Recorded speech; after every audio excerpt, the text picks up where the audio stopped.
Oke, untuk Deno-nya itu sendiri teman-teman bisa akses di web resminya yaitu deno.land, di mana Deno ini memiliki icon yang sangat unik. Bisa teman-teman lihat di sini memiliki ikonnya itu kepala dinosaurus, dan di sini juga memiliki beberapa link yaitu proses instalasi, manual dokumentasi, runtime, API, standard library, dan beberapa modules yang dimiliki oleh Deno.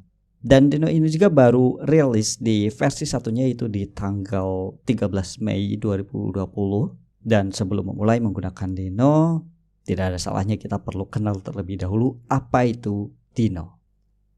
Deno ini merupakan sebuah runtime untuk JavaScript dan TypeScript dengan menggunakan V8 engine yang sama dibuat seperti halnya Node.js, tapi dibangun dengan bahasa Rust. Jadi dengan memanfaatkan Rust ini, runtime yang dibangun oleh Ryan Dahl yang merupakan seorang kreator atau pencipta dari Node.js juga, mengembangkan Deno ini merupakan alternatif untuk membuat suatu runtime dengan aman, atau secara default ini kita buat aman karena kita bisa bebas menentukan kapan kita akan menggunakan proses read write dari suatu file, akan menggunakan suatu network environment access, dan kita tidak perlu lagi khawatir jika terjadi suatu malware atau virus yang bekerja di balik dari aplikasi yang kita buat dengan Deno ini, karena kita bisa menentukan apakah program ini kita memerlukan suatu read write system atau terhubung dengan suatu network. Kemudian Deno ini dibangun dengan standar modul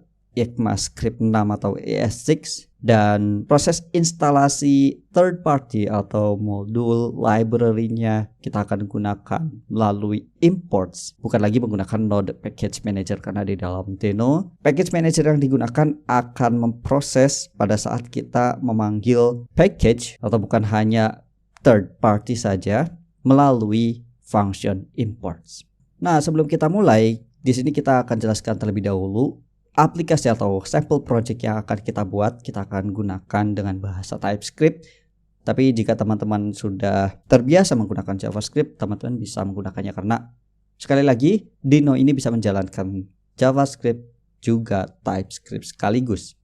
Kemudian mungkin sedikit tips atau saran jika teman-teman ingin menggunakan Deno. Tidak ada salahnya jika teman-teman mulai dengan membuat suatu project dengan Node.js atau membangun back-end service dengan menggunakan Express yang bisa teman-teman temukan juga di IDStack.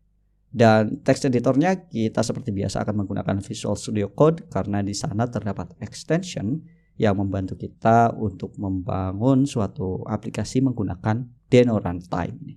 Oke, dan untuk proses instalasinya mudah sekali. Teman-teman bisa akses kembali ke dalam situs resminya, dan sini terdapat menu install, dimana jika teman-teman menggunakan Mac atau Linux bisa mendownload file installernya dengan menggunakan curl melalui terminal, atau jika teman-teman menggunakan Windows bisa teman-teman gunakan PowerShell, bukan command prompt seperti biasa tapi menggunakan PowerShell, atau kita bisa install melalui beberapa software manager seperti Homebrew, Chocolatey, atau Scoop, atau bisa menggunakan Cargo. Jadi teman-teman bisa pilih saja proses instalasinya, dan sampai teman-teman bisa menjalankan Deno di dalam terminal seperti ini.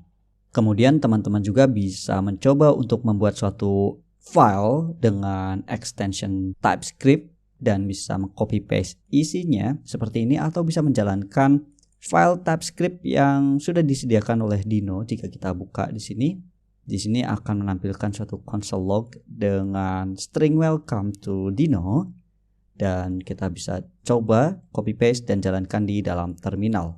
Maka akan terjadi proses download terlebih dahulu, karena kita akan mengambil file TypeScript secara online, kemudian akan melakukan proses compile sampai dengan di sini kita menampilkan console log itu sendiri. Oke, jika sudah, kita akan mulai untuk membangun web service dengan menggunakan Deno.